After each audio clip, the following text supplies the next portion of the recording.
ഷാജി കൈലാസിന്റെ സംവിധാനത്തിൽ മോഹൻലാൽ, ഒടുവിൽ ഉണ്ണികൃഷ്ണൻ, നരേന്ദ്രപ്രസാദ്, മഞ്ജു വാര്യർ, പ്രിയ രാമൻ, സായ് കുമാർ എന്നിവർ പ്രധാന വേഷത്തിലെത്തി 1997 പുറത്തിറങ്ങിയ ചിത്രമാണ് ആറാം തമ്പുരാൻ. രഞ്ജിത്താണ് ചിത്രത്തിന്റെ രചന നിർവഹിച്ചിരിക്കുന്നത്. ചിത്രത്തിന്റെ അസോസിയേറ്റ് ഡയറക്ടറായി പ്രവർത്തിച്ചത് എം പത്മകുമാറാണ്. ഇപ്പോൾ ഈ സിനിമയെ പറ്റിയിട്ടുള്ള ചില രഹസ്യങ്ങൾ വെളിപ്പെടുത്തിയിരിക്കുകയാണ് അദ്ദേഹം. ഓൺ ലൂക്കോസ് മീഡിയ എന്ന യൂട്യൂബ് ചാനലിൽ സംസാരിക്കുകയായിരുന്നു അദ്ദേഹം. സിനിമയിലെ ഒരു പാട്ടിന്റെ കുറച്ചു ഭാഗങ്ങളെല്ലാം പ്രിയദർശനാണ് സംവിധാനം ചെയ്തിട്ടുള്ളത്.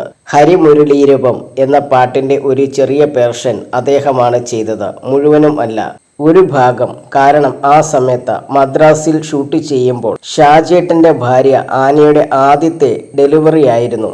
അപ്പോൾ പുള്ളി 2 ദിവസം തിരുവനന്തപുരത്തേക്ക് പോയിരുന്നു. ആ സമയത്ത് 1-2 ദിവസം പാട്ടിന്റെ കുറച്ച് പേർഷൻ മാത്രം ഷൂട്ട് ചെയ്തു, വേറെ ഒന്നും ഷൂട്ട് ചെയ്തിട്ടില്ല. എനിക്ക് തോന്നുന്നു ആറാം തമ്പുരാൻ എന്ന സിനിമയ്ക്ക് അത്രയും ഒരു ഹൈപ്പ് ഉണ്ടാക്കിയെടുത്തത് ഷാജി കൈലാസിന്റെ ഷോട്ടുകളാണ്.